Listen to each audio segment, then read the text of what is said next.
গোসল করে জোহরের সালাত শেষে লাঞ্চ করে ঘুমিয়ে গেলাম। সন্ধ্যায় উঠলাম। আমি আসলেই একটা ঘুম পাগল। ঘুমানোর সময় পাশে থেকে কেউ যদি আমার বউকে নিয়ে চলে যায় তবুও বলতে পারবো না, তাই বলে আপনারা কেউ চান্স নিয়েন না।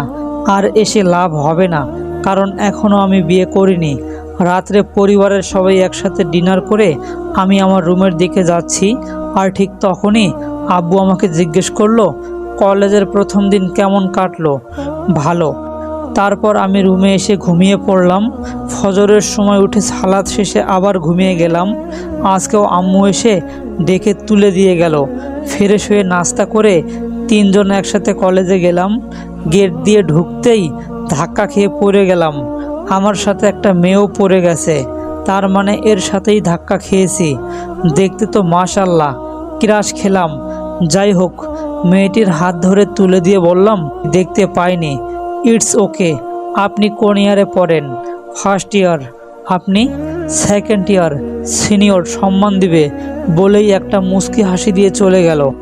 আমি তো তার ব্যবহার দেখে মুগ্ধ।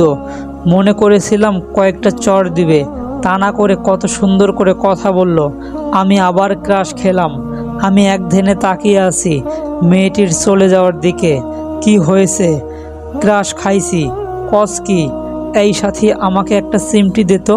আমি তো কোনো স্বপ্ন দেখছি না। ঠিক আছে, দিচ্ছি। এই শালি, তোকে কি এত জোরে সিমটি দিতে বলেছি? তুই বলছিস তাই সিমটি দিয়েছি। তোরা পারিসও বটে। ট্রিট দিবি কখন? পরে দিব, আগে ক্লাসে চল। ক্লাস করার পর